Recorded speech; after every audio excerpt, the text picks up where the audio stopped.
So now the Bengals are listening to offers for Trey Hendrickson. So they already work out the deal in all its intents and purposes. They work out the years, they work out the money, they work out the average per year. The only thing they can't get done is the guaranteed money.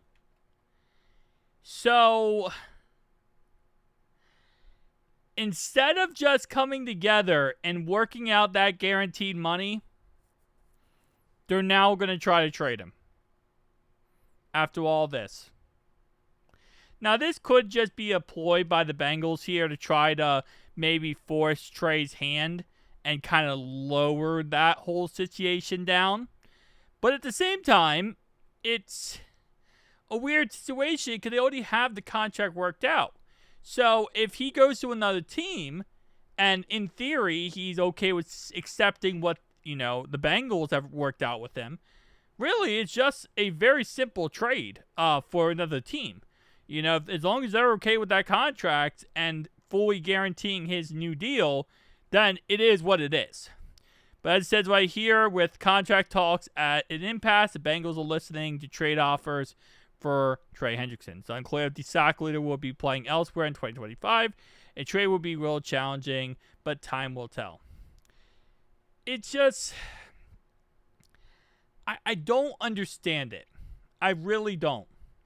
You worked out all this stuff. You are so close to the finish line. And now you give up? Like, you give up now. You're so close, and now you give up. If you would have given up in March, April, it would have made somewhat of sense. And also, after watching our preseason game with how bad our defensive line looked, we couldn't get pressure with our number ones versus their number twos. And you now want to give up. The Bengals have always done the due diligence, but timing is now in the essence. It will be expensive, likely with a young player and a future pick if possible. A challenge for sure, especially the Bengals are a playoff-ready team. I mean, honestly, the only way this makes sense / even works is Micah Parsons for Trey Hendrickson. Like, that's the only way the only way the Bengals can walk out of this and not look like a fool is if they get Micah Parsons. That's the only way. Because anything else, you're not helping yourself this year. Even if you get a first round pick, right? Let's say we trade him to the Commanders for a first round pick. Well, first off, the Commanders probably going to be a playoff team. So they're probably going to be outside the top 25, around the 30th pick, right? So pretty much glorified second round pick. But even if you got that, that's not helping you out this year to win a Super Bowl. Maybe that will help you out in the future. But we have also had a lot of draft picks that have been bust. So, will that work out? Who knows? The only way is if you could somehow trade for a player that is also an edge rusher who is, in some capacity, can play the level that Trey can play at. Or you get a couple players that you think could help you out, maybe a right guard and stuff like that. That's the only way this works out. And that player is Micah Parsons. That's the only option available. You're not getting TJ Watt. You're not getting Mad Max Crosby. You're not getting Myles Garrett. The only guy you could figure it out with would be literally Micah Parsons. I'm not even sure how that contract situation would work out, how that would all go. His agent, Micah's agent, doesn't work well with the Bengals, so that would be a whole entire mess above itself. And I don't think they would be able to get that trade done. No, honestly, I don't think the front office could get the trade done for Micah Parsons. I swear in everything, if we walk away from this, trading him for a second or a third, because keep in mind, earlier this year, we wanted a first. We wanted a first for Trey Hendrickson. So if a team now if we accept the trade now, it's going to be, there's the only way we accept trade now would be if we give up give them up for like a second or a third. Well, not a third, but like a second round pick, because teams didn't want to give them a first. And I don't think teams now are going to be any more desperate or any more ensuring wanting to give up a first. It's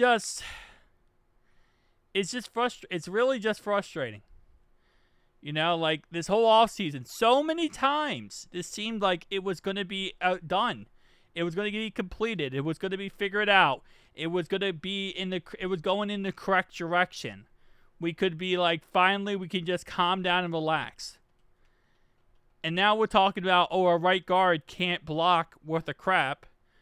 Our safety position is very thin, let alone Geno Stone still recovering from his injury. And by the way, we can't get a pass rush to save our lives.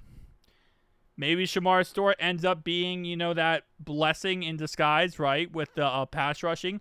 But outside of that, Myles Murphy hasn't looked any good. Joseph Ossai has looked great, but again, replacing Trey Hendrickson in his sack production is almost impossible. There's no way we walk out of this looking good. It really isn't. And when I say we, I mean the front office. There's no way the front office comes out of this looking good unless they get Micah Parsons. And again, I don't think they're going to. I want to preface this by saying it's a pipe dream. It's a crazy delusional thought that we would get Micah Parsons. But that's the only way you walk out of this and you look good. You go get Micah Parsons. Yes, we're going to miss Trey Hendrickson, but you're going to have a lot of W's, front office. You're going to get a lot of W's. You walk away somehow finessing with Micah Parsons on this squad. Again, that's really the only way. Cowboys are most likely willing to trade the guy. We are listening to offers. Again, like I said, I don't even think that's going to happen. I think that's a pipe dream. But something, again, it's just, man. I don't know. We're a Super Bowl team this year. And our best player on our squad, one of our best players, Shicey's our best. One of our best players is potentially going to get traded. And after all this, I'm sorry, I know I'm rambling. I'm just frustrated. I'm honestly just frustrated. Like, I thought we were going to get news today about something positive about Trey, and instead we get this. And this is like literally the polar opposite. But, that's just how the cookie crumbles. Welcome to the NFL. Welcome to football. Peace out, guys.